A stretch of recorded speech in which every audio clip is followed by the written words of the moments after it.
The star had no name that anyone used. It had a catalog number, 14 digits long, and for 6,000 years nobody had thought about it twice.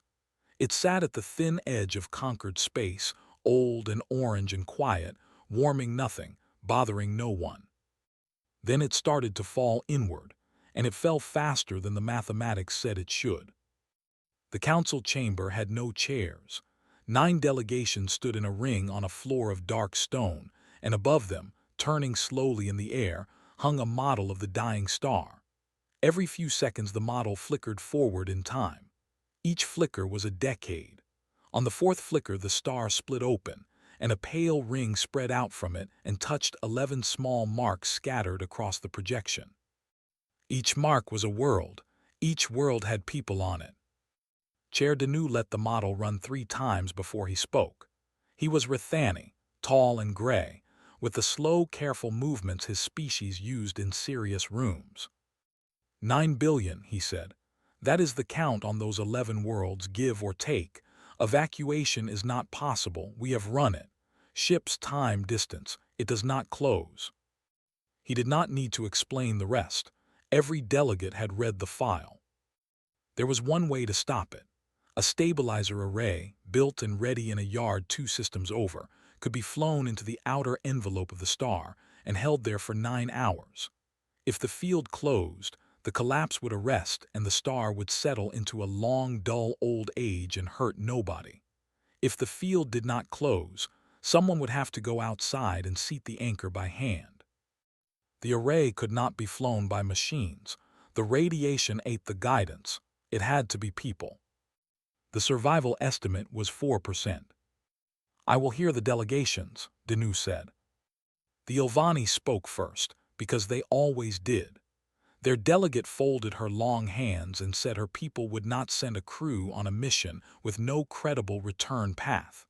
It was written into their law, and it had been written there for 1,100 years, after a war in which they had spent their young like coins. The Sethri refused next. The Marrow Compact refused.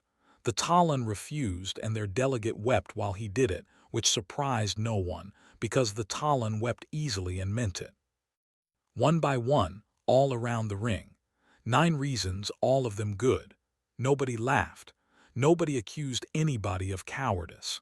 These were old species with old scars, and every one of them had learned the hard way what happens to a civilization that gets comfortable spending its own people.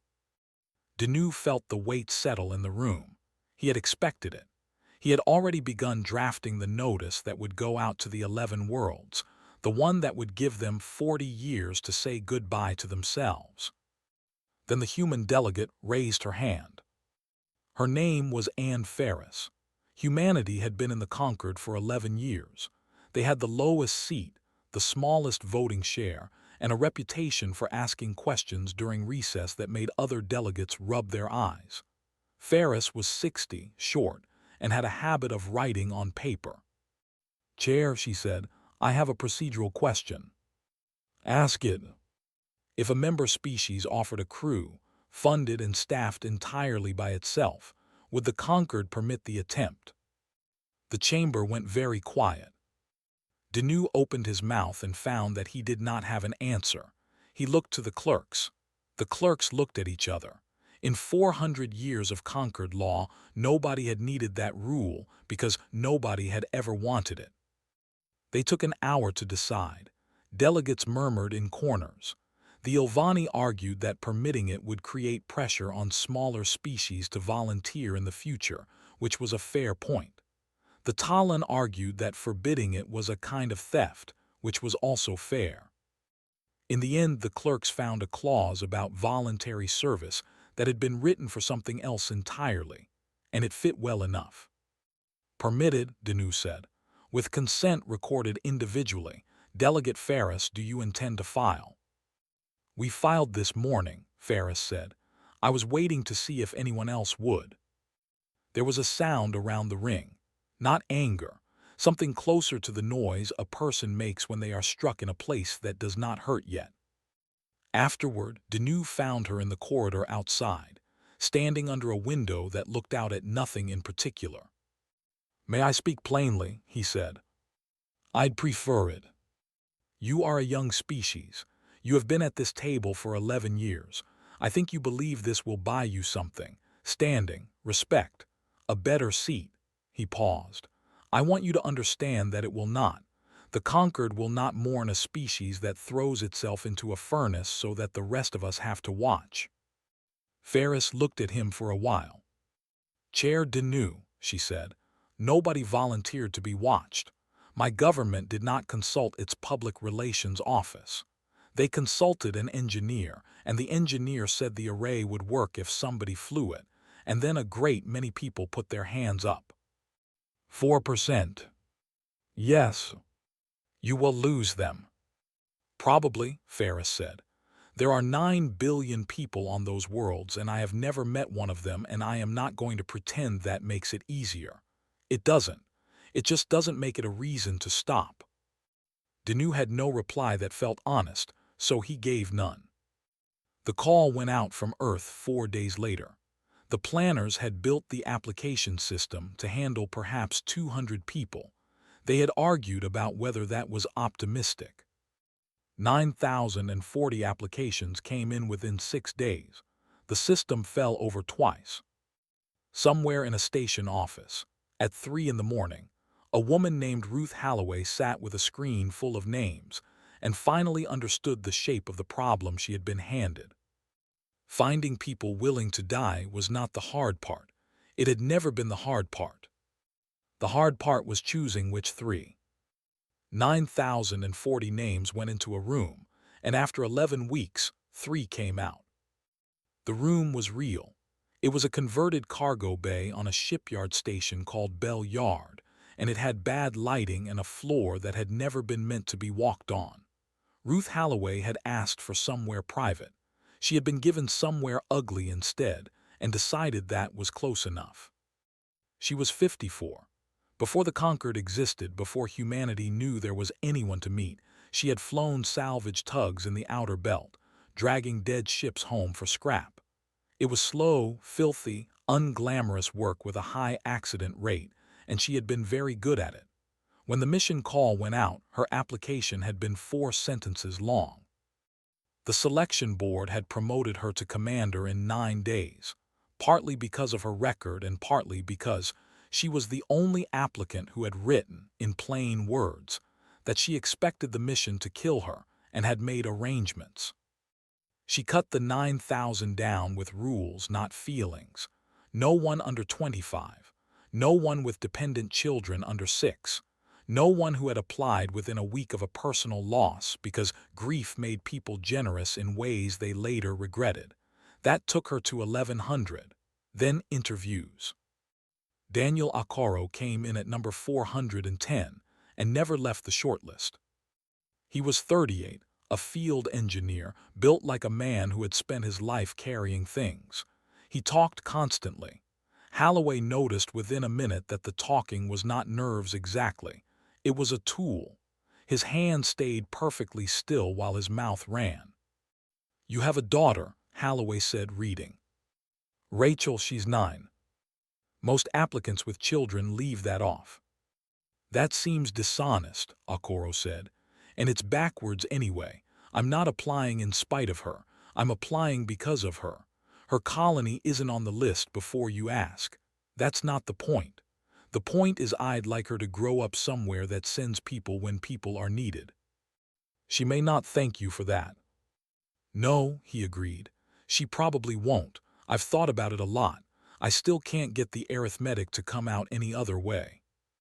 Petra Lindqvist was the one Holloway argued about.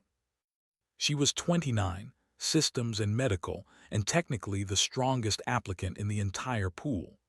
She was also, by every psychological measure the board had, the biggest emotional risk aboard. She had grown up on Fenwick, a farming colony of 400,000 people, and Fenwick sat 4th on the list of worlds that would burn. The board said that made her unstable.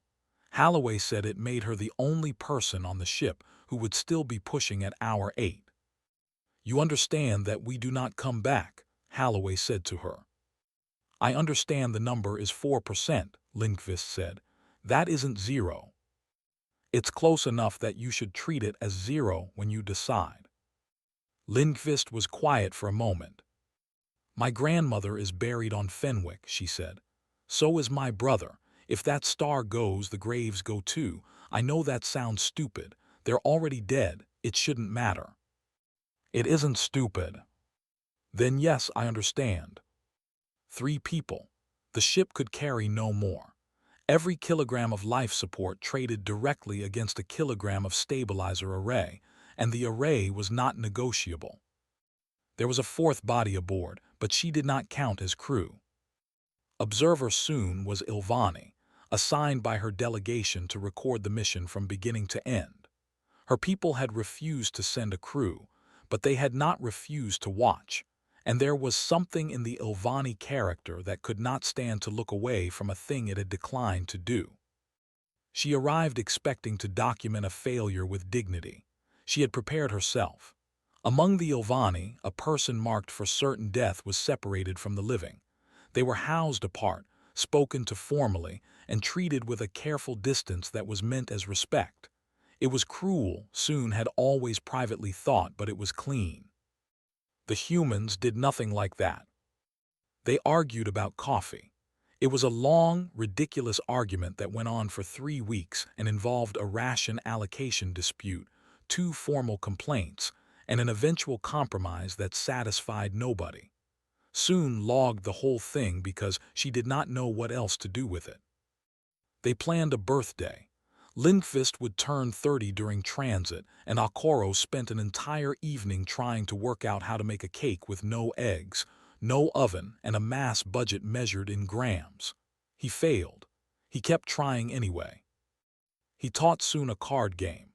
He cheated at it badly and constantly, and when she caught him he seemed delighted rather than embarrassed, which she found genuinely disorienting. In her private log, Soon wrote that the crew appeared to be in denial. She wrote it in week 2. She wrote something similar in week 5. By week 8 she had stopped writing it, because she had watched Holloway sit up until 4 in the morning helping Akoro finish a recorded message to his daughter, and she had heard him break down twice, and she had heard Holloway say nothing at all except that she would wait, and there was no version of denial that looked like that. They were not pretending. They knew exactly where they were going. They had simply refused to be dead before they were dead. Soon did not have a word for it. She checked. Her language had 11 words for courage and none of them fit. The ship was called the Nettle. It was ugly, a welded box built fast around a stabilizer array that was worth 800 times more than the hull around it. It had no lounge and no windows worth the name. The Concord offered a departure ceremony. Broadcast, full chamber, all 9 delegations. Holloway declined. With respect, she wrote back, goodbyes are for people who are finished. We're not finished. The Nettle left Bell Yard on a Tuesday, at 400 station time, with no cameras running. 11 people were awake to see it go. One of them was Rachel Akoro, 9 years old, who had asked to come and had been allowed, and who stood at a viewport with her aunt's hand on her shoulder, and watched an ugly gray box get smaller and smaller until there was nothing left to look at. 11 weeks is a long time to be inside a welded box with 2 other people, and a stranger from another species. The Nettle had a routine by day 9. Holloway had built it deliberately, because she had spent enough years in small ships to know that boredom kills crews slower than radiation, but just as surely. 6 hours of work, 6 of rest, in overlapping shifts so that someone was always awake. Meals together. 1 hour a day when nobody was allowed to talk about the mission at all. That last rule was Lindqvist's idea, and it was the hardest one to keep. The first month was almost pleasant, which nobody expected. Akoro stripped and rebuilt the anchor arm control system twice, not because it needed it but because he wanted his hands to know it in the dark. Lindqvist ran medical drills on a dummy until Holloway told her the dummy had suffered enough. Soon learned to lose at cards on purpose, then learned that Akoro noticed, then learned that he found this hilarious. Lindqvist turned 30 in week 5. There was no cake. Akoro had spent 2 months failing to solve that problem and had finally given up and made something out of compressed ration bars, sugar syrup, and a great deal of stubbornness. It looked like a brick and tasted worse. Everyone ate it. Soon ate it too, which she was not required to do and which she thought about for a long time afterward. Then in week 7, the numbers moved. Lindqvist caught it first on a routine radiation sweep. The reading was high, not fatally high, not yet, but high for their distance. She ran it again. Then she ran it against the model. The star was degrading faster than predicted. Again. Holloway looked at the figures for a long time without speaking. "Say it plainly," she said at last. "The envelope is expanding ahead of schedule," Lindqvist said. "By the time we arrive, we'll be inserting deeper into the heat than the mission profile assumed. Shielding load goes up about 40%. Our window shrinks from 9 hours of margin to about 90 minutes. And the survival number." Lindqvist hesitated. "Say it." 4% was the old figure. With this, it's about 1.8. Akoro, who had been leaning in the hatchway, let out a slow breath. "Well," he said, "that's a bad Tuesday." The message from Concord Control came 30 hours later. Holloway read it aloud to all of them, because she had promised at the start that there would be no private information aboard her ship. It was not an order. That was the thing that struck Soon hardest. It was an open door. The Concord formally acknowledged the change in conditions, formally released the crew from all obligation, and formally offered a recall with full honors and no consequence. Chair Deneau had signed it himself. There was a personal line at the bottom, outside the official text. "Nobody will think less of you. I want that on the record before you decide." Holloway set the pad down. "We'll debate it," she said, "properly. Not now, not tired. Tomorrow on the record, and we'll take as long as it takes." It took 6 hours. Soon recorded all of it, and later, when the recording went out to 11 billion people across the Concord, it was those 6 hours that people watched, not the fire. Because they were afraid, all 3 of them. They said so plainly, out loud into a live log, and none of them tried to dress it up. "I don't want to die," Lindqvist said early on, and her voice cracked in the middle of it.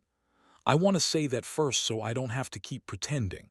I'm 29, 30.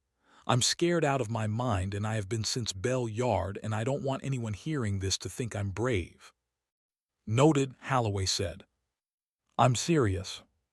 "So am I. It's in the log." Akoro tried to make a case for turning around. He made it well, and honestly, and Holloway let him finish. He argued that a second attempt could be mounted in 18 months with better shielding, and that a dead crew and a lost array helped nobody. Lindqvist took the argument apart carefully. 18 months of continued degradation put the star past the point where the array could hold it at all. The models were clear. There would be no second attempt. There would only be this one or none. Akoro sat with that. "Then I withdraw it," he said. "I wanted it on the record that somebody made the safe argument. It deserved to be made. It doesn't survive contact with the numbers." He asked for an hour alone after that. He went to his bunk and started a message to Rachel and got about 90 seconds into it before he had to stop. He tried 4 more times over the following week and never finished it once. They voted at the end of the 6th hour. It was not dramatic. Holloway simply asked, one at a time, and each of them said yes, and that was that. The reasoning went into the log in Holloway's own flat voice. "For the record, 11 worlds, about 9 billion people. None of us have met any of them, and that does not appear to matter. There are 3 of us. I am not able to make those numbers come out any other way, and I have tried, and so has everyone on this ship. We continue." That night Soon sent a message of her own, which she was not authorized to send. It went to her delegation and to the office of Chair Deneau, and it was one line. "Watch the feed, all of it. Do not summarize it for the council, make them watch." The nettle crossed the last threshold 6 days later. They got their first direct visual on the star's envelope at 11:20 ship time. It came up on the forward screen without warning, filling it. Edge to edge, a slow-moving wall of orange and white with black threads crawling through it like cracks in something enormous that was about to give way. Nobody spoke for a full minute. Then Akoro said quietly, "All right, let's go put our hands in it." At 1400 ship time, the nettle put its nose into the fire, and after that everything was measured in hours. Hour 1 went well. That was the cruel part. Insertion was clean, the burn profile held, and the array unfolded from the hull like a slow gray flower and locked into its first position on the second attempt. The hull temperature climbed and then flattened. The shielding groaned in a way that made Lindqvist's jaw tighten, but it held. "First mark," Holloway said. "Position stable." Hour 2. Field generators came up to 60%. The star filled every screen and there was no up or down anymore, only the light, which came through the shielding as a dull orange glow in the air itself, in the walls, in their skin. Hour 3, 78%. Akoro started singing under his breath badly, some old song about a road. Nobody told him to stop. They allowed themselves, somewhere in hour 3, to think that this might actually work. Hour 4 killed that. The anchor arm was the piece that closed the field. It had one job, to extend 11 meters from the hull, rotate 90 degrees, and seat a locking pin into the array's outer ring. It had been tested 400 times. It extended, it rotated 61 degrees, then it stopped. "Say again," Holloway said. Arms jammed. Akoro was already at the panel, hands moving fast and steady. 61 degrees, not seating. "Cause thermal warp on the rotation collar. It's not a fault, it's just hot. The metal's the wrong shape now." He ran the retract cycle. The arm did not retract. He ran it again. "It's not coming back either." Lindqvist said very quietly, "Field can't close without the pin." Nobody answered her, because everyone already knew, and because they had all just arrived at the same place at the same time. This was it. This exact scenario. This was the thing every delegation had put into the record when they refused. This was the 4%, and then the 1.8%, and it had a shape now, and the shape was a jammed collar 11 meters outside the hull. "I'll go," Akoro said. "Suits rated to a third of what's out there," Holloway said. "Yes. You'll get maybe 18 minutes. Then I'd better not waste any." He was already pulling the locker open. "Commander, there's nobody else. Petra can't lift the bar and you can't leave the helm. It's me or it's 9 billion people. I would like to not talk about it for very long." Holloway looked at him for 2 seconds. "Go," she said. The airlock cycled at hour 4, minute 11. What the recording shows and what 11 billion people would later watch is this. A man in a white suit crawling along a handrail on the outside of an ugly gray ship, with a pry bar clipped to his belt, in the light of a star that is coming apart. There is no music. There is no speech. There is only the sound of his breathing and his own voice talking to himself the entire way. "All right, rails hot. Rails very hot. Gloves are holding 6 meters, 5. Don't look at it, Daniel. There's nothing to see out there you need. 4 meters. Suits at 40% thermal. That's fine. That's expected. 3. There's the collar. I can see the warp from here. It's about a centimeter out. 1 centimeter. 9 billion people and 1 centimeter." He reached the collar at minute 6. He worked it for 9 minutes.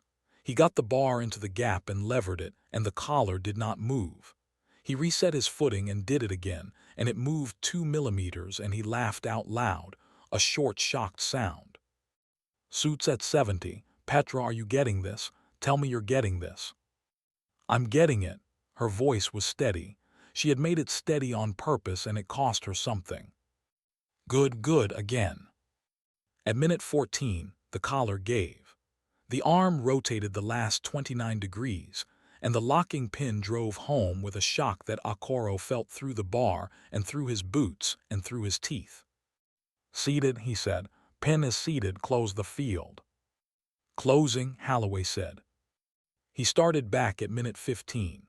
The suit failed at minute 16 and a half, 4 meters from the airlock. There was no explosion, nothing loud. A cooling loop simply stopped, and the temperature inside the suit began to climb, and it climbed fast. Holloway left the helm. She got the outer hatch open and got a line on him and hauled him in with the airlock still cycling, which was against every regulation ever written, and which she did not think about once. Lindqvist met them in the corridor and got the helmet off and stopped, for half a second, at what she saw.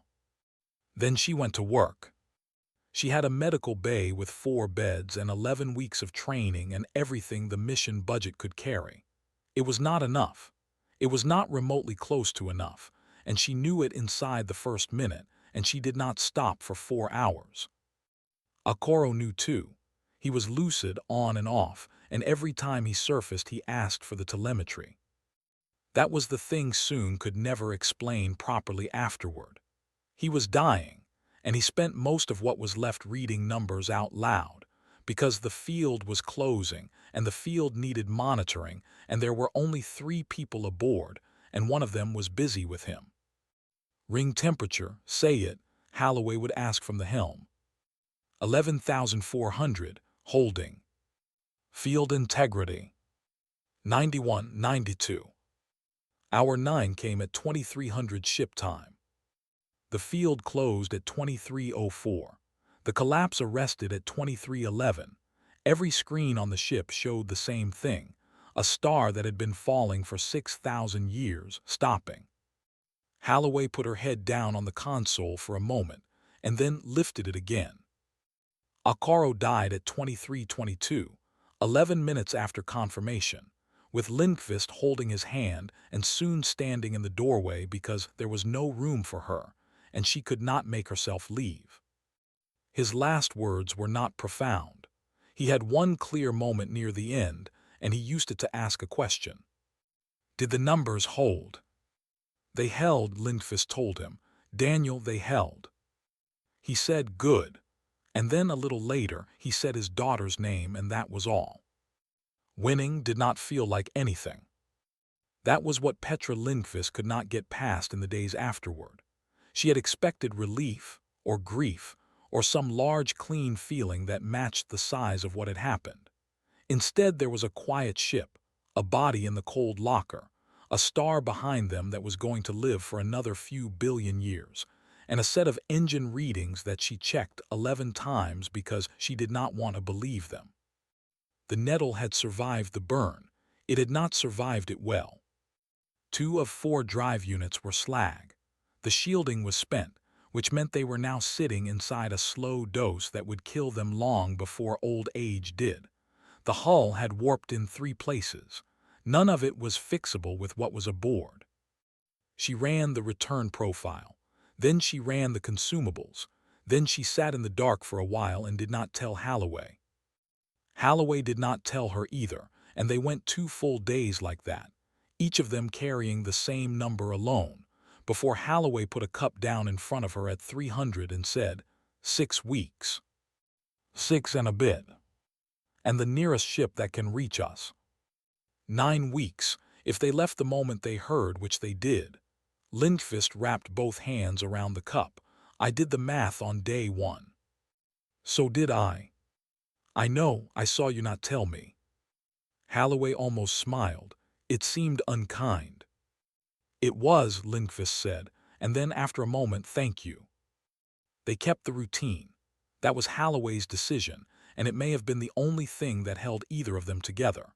6 hours of work, 6 of rest, meals together, 1 hour a day when nobody talked about the mission. There was very little work left to do, so they invented some. They mapped the star's new behavior and sent the data home.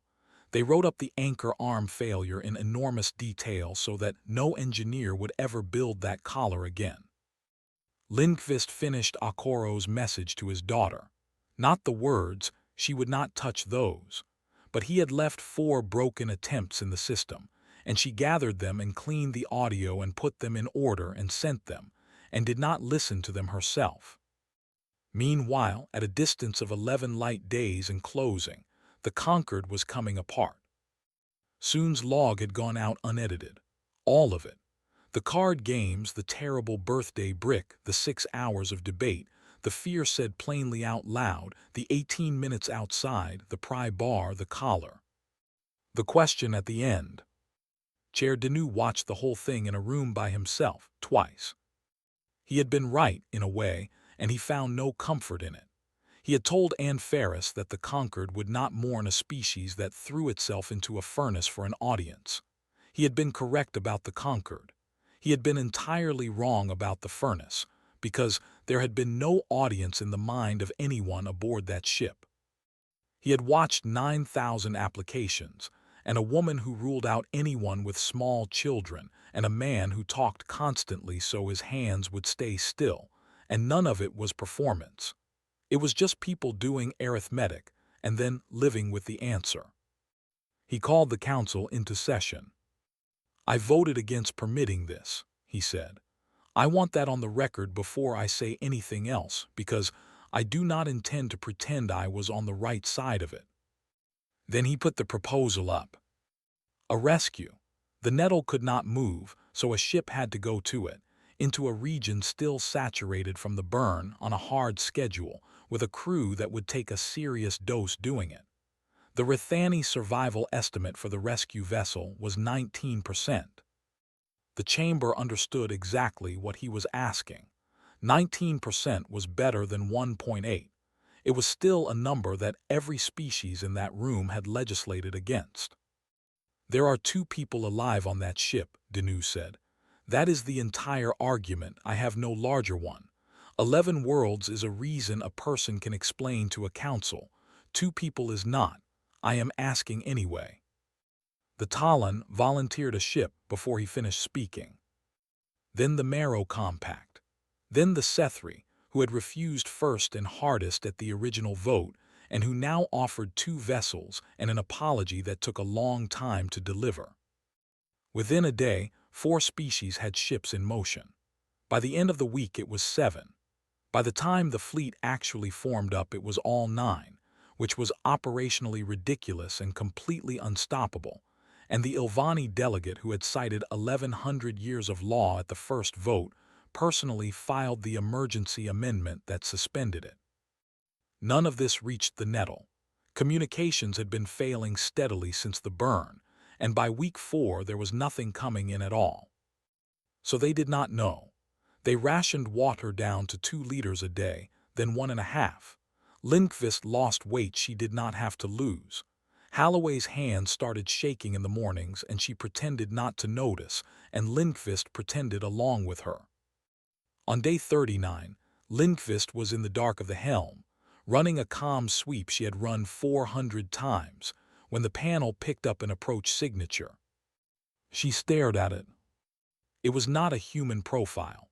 It was not any profile she had been trained to recognize, and it took her most of a minute to work out that this was because it was 7 profiles at once, moving in formation, and none of them were hers. She got up so fast she knocked the chair over. "Commander," she said, "Commander."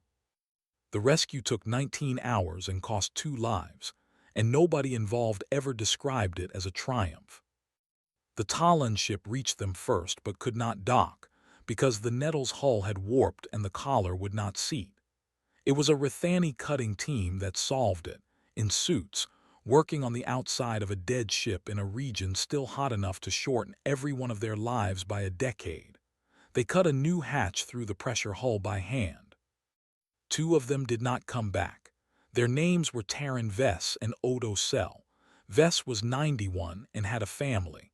Sell was a volunteer from the yard crew who had not been on the roster and had talked his way aboard. Petra Lindqvist learned their names on the 3rd day of the trip home and wrote them down and kept the paper. Later, much later, people would try to tell the story as though those 2 deaths were a smaller thing than Daniel Akoro's, because Akoros had saved 11 worlds and theirs had only saved 2 people. Holloway never allowed it in her hearing. She said it exactly once, in an interview, and then refused to say it again because she thought repeating it cheapened it. "There is no exchange rate," she said. "Anyone who tells you there is selling something." There was a ceremony on Bell Yard. Holloway hated it. She stood through 90 minutes of speeches in a uniform she had not worn in 20 years, and when they gave her the thing they were determined to give her, she thanked them and put it in a drawer, and as far as anyone knows never took it out again. Lindqvist cried through most of it, which the broadcast dwelt on, and which she resented for the rest of her life. The real ending happened 4 months later, in a room with no cameras. The Concord amended its founding charter. It was the first amendment in 340 years. The clause permitted volunteer missions beyond the survival threshold. It came with conditions that ran to 60 pages, because 9 species had spent 4 months making very sure that this could never be used to pressure the small, the poor, or the desperate. Consent had to be individual, recorded, and revocable up to the final hour. No species could field a crew for another species' crisis without a public vote. No compensation of any kind could be offered to a volunteer's family, beyond what any citizen received. Someone proposed naming it after Akoro. Holloway argued against it, and she was the only person in the room who did. "He'd have hated it," she said. "He'd have found it embarrassing, and he'd have made a joke about it, and the joke would have been bad. Put it in the charter as a number like everything else. That's what it is. It's a rule now. He'd have liked that better than a plaque." So it went in as Article 9, subsection 4, and it is called that, and it has been used 11 times since. Soon recovered. It took a year and a half, and she never got back the sharpness she had before the dose, and she considered this a fair trade in a way that alarmed her doctors. When she was well enough to travel, she went to find Rachel Akoro. The girl was 11 by then. She lived with her aunt on a green world with too much rain, and she had grown into someone quiet and watchful who did not much like being asked how she was. Soon brought the message. The real one, all 4 broken attempts, the ones Lindqvist had put in order and sent and never listened to. Rachel had received them 2 years earlier. Soon brought them anyway, in a physical form, because among the Ilvani a thing you can hold is different from a thing you can only hear, and it seemed important. They sat on a porch. It rained. "Everyone tells me he was brave," Rachel said eventually. "Every single person. They line up to tell me." "Yes, I imagine they do." Was he? Soon thought about it for a long time. She had 11 words for courage in her own language, and she had spent a year and a half deciding that not one of them was correct, and she had promised herself she would not lie to this child if the question ever came. "No," she said, "not the way they mean it." Rachel looked up. "Your father was afraid," Soon said. "The whole time. From the first day at Bell Yard to the moment the airlock opened. I was there. I heard him. He was frightened in the way an ordinary person is frightened, and he never once stopped being frightened, and he went outside anyway. That is not what my people mean by bravery. We use that word for those who do not feel the fear." "Then what is it?" "We did not have a word for it," Soon said. "Not before your father. We have one now. My delegation entered it into the language 9 months ago, which is a thing my people almost never do. It is not a pretty word. It means, roughly, one who is afraid and does the work regardless." The rain kept on. Rachel turned the message case over in her hands. "That's a stupid word," she said. "It is," Soon agreed. "It is a very stupid word. He would have made a joke about it."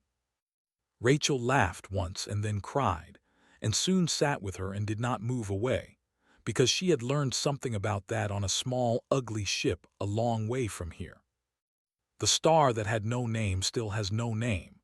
It sits at the thin edge of conquered space, orange and quiet, warming nothing, and it will do that for another few billion years.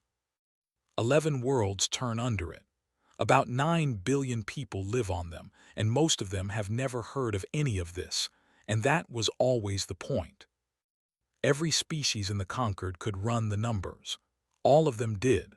All of them got the same answer, and all of them understood exactly what it cost, and 8 of them refused, and every one of those refusals was reasonable and lawful and wise.